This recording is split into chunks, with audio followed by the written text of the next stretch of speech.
जय सद्गुरू. नमस्कार. मी भूषण लोखंडे. पहिल्यांदाच यूट्यूब चॅनलद्वारे मी तुमच्या भेटीस येत आहे. त्याचं कारण म्हणजे मी आता रिकामा झालो आहे. रिकामा म्हणजे रिटायर्ड झालोय आता. रिटायर्ड झालोय पण टायर्ड नाही झालोय.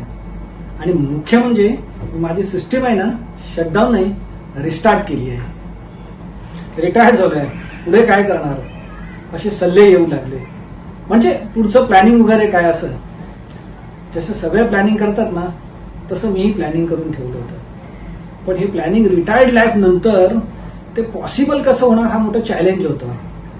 श्री सद्गुरू कृपेने आणि महत्वाचं म्हणजे कुटुंबियाच्या भक्कम पाठिंब्यामुळे ते शक्य झालं. मी तुम्हाला रिटायर्ड लाईफ कसं जगायचं हे काही सांगणार नाही, कारण तेवढा मी काही मोठा नाही. पण मी काय करणार आहे आणि काय करतोय हे या यूट्यूब चॅनलद्वारे मी तुम्हाला दाखवणार आहे. माझे काही छंद आहेत, हॉबीज आहेत, ते कामाच्या गडबडीत राहून गेले. तसे प्रत्येकाचे काही ना काही छंद असतात, हॉबीज असतात, पण कामाच्या गडबडीत आणि व्यापारामध्ये आपल्याला नाही जमत आहे ना. मला हा विश्वास आहे की माझा हा व्हिडिओ बघून तुम्हाला स्वतःला प्रत्येकाची आवड आणि जी हॉबीज आहेत ती पूर्ण करण्याची इच्छा होईल आणि तुम्ही ती पूर्ण करण्याची सुरुवात देखील कराल असं मला विश्वास आहे. तुमचा जास्त वेळ न घेता तुम्हाला घेऊन जातो थेट कुठे म्हणून काय विचारता, तर चला तर माझ्या बरोबर. 40 वर्षापूर्वी याच शिवाजी पार्क मैदानावर मी क्रिकेटचा श्रीगणेशा केला. इथे यंग महाराष्ट्र क्लब ग्राउंडवर गुरुवर्य श्री अण्णा वैद्य सर यांच्या हाताखाली क्रिकेट खेळलो. पहिला नमस्कार त्या देवाला ज्याने क्रिकेटचा देव घडवला, आणि नमस्कार गुरुवर्य श्री अण्णा वैद्य सर यांना ज्यांनी क्रिकेटची शिस्त शिकवली. आणि पुन्हा 40 वर्षानंतर त्याच ग्राउंडवर त्याच नेटला भेट देण्याची संधी मिळणे म्हणजे शब्दात वर्णन करू शकत नाही, इतका आनंद मला झाला आहे. आणि शिवाजी पार्कला मी फक्त गेलो नाही तर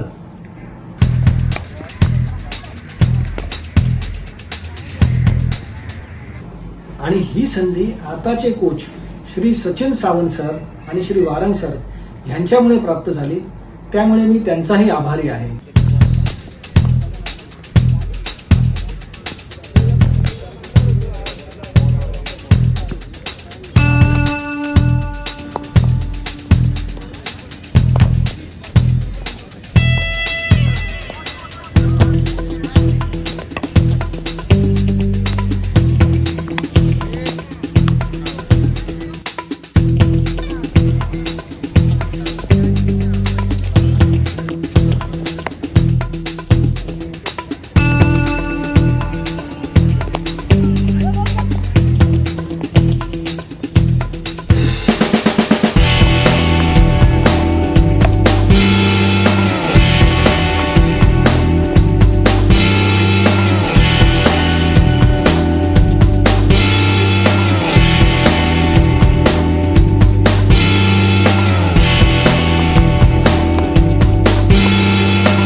तर कसं वाटलं तुम्हाला? आवडलं तर जरूर कळवा आणि शेअर करा, सबस्क्राईब करा आणि लाईक करा. आणि हो, बेल आयकॉन दाबायला विसरू नका, जेणेकरून माझे येणारे व्हिडिओज तुम्हाला बघता येतील आणि आपल्याला संवाद साधता येईल पुढे, हो की नाही? आणि हो, तुम्हीही जरूर सुरुवात करा.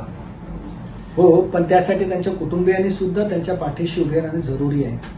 जसं माझ्या दोन्ही मुली माझ्या पाठीशी उभ्या राहिल्या. त्या कधी असं म्हणत नाही तुम्हाला हे जमणार नाही, हे नाही वगैरे, तुम्ही बिंदास करा असं ते बिंदास म्हणतात.